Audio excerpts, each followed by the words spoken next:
بسم اللہ الرحمن الرحیم۔ ماں، قسط نمبر 3۔ وقت گزرتا گیا، میرو بڑی ہو رہی تھی۔ میرو کو محسوس ہوتا کہ کوئی اس کے ساتھ ہے جو میرے خوش ہونے پر خوش ہے، مجھے تکلیف ملنے پر اس کو درد ہوتا ہے۔ نجمہ کے بچے بھی میرو سے نفرت کرتے تھے۔ میرو اپنی پڑھائی میں دلچسپی لیتی رہی۔ میرو کے دل میں اپنے باپ کے لیے بے انتہا محبت تھی۔ وقت کے ساتھ ساتھ میرو بڑی ہوتی گئی۔ وہ 10ویں میں آ گئی تھی۔ پچھلی کلاسوں میں اس نے ہمیشہ پہلی پوزیشن حاصل کی۔ اس کی پڑھائی میں دلچسپی بڑھتی گئی۔ اس کو ہمیشہ اپنے والد سے حوصلہ ملا۔ فیصل ہمیشہ اس کا ساتھ دیتا رہا، اس کا خیال رکھتا تھا۔ ایک دن فیصل کا ایکسیڈنٹ ہو گیا۔ سب گھر والے ہسپتال میں تھے۔ میرو رو رو کر خدا کے سامنے اپنے والد کی زندگی کی بھیک مانگنے لگی، لیکن شاید زندگی کے اور دکھ بھی میرو کو جھیلنے تھے۔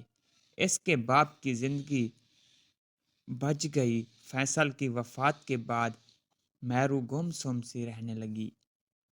وہ تو یہ بھی نہیں جانتی تھی کہ فیصل اس کا والد نہیں ہے، اس کا باپ تو کوئی اور ہے جو اسے بیچ سڑک پر پھینک کر چلا گیا تھا۔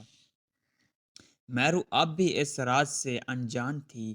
اب نجمہ اور اس کے بچوں کو میرو زہر لگنے لگی۔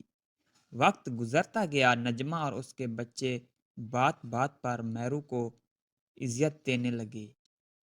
ان کی نفرت میرو پر واضح تھی۔ ایک دن ان سب نے میرو کو گھر سے نکالنے کا پلان بنایا۔ بچے کہہ رہے تھے کہ اس کو دھکے دے کر نکال دیتے ہیں، لیکن نہیں، ساتھ میں پڑوس رشتے دار جانے کیا بولیں گے۔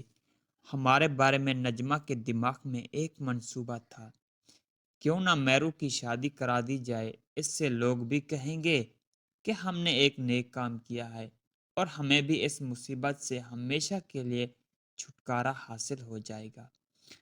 ارے ماں، شادی میں تو بہت سارا خرچہ ہو جائے گا، نہیں ہم نے کون سا اس کی شادی دھوم دھام سے کرنی ہے، سادہ سے جوڑے میں اس کو رخصت کر دیں گے۔ بچے کہنے لگے، لڑکا کہاں سے لائیں؟ جہاں سے بھی مل جائے، نشئی ہو، جواری ہو یا بڑی عمر کا بوڑھا ہی کیوں نہ ہو، جو بھی ملے گا، ہمیں تو بس اس سے اپنی جان چھڑانی ہے۔ سب اس بات پر متفق ہو گئے کہ میرو کی شادی کر دیں گے۔ نجمہ اب اس کے لیے لڑکا ڈھونڈ رہی تھی۔ پھر ایک دن نجمہ کو ایک رشتہ مل گیا جو ایک نشئی تھا، نشہ کرتا تھا۔ نجمہ نے اس رشتے کے لیے ہاں کر دی۔ شادی کے صرف 2 دن پہلے ہی میرو کو بتایا گیا کہ اس کی شادی ہو رہی ہے۔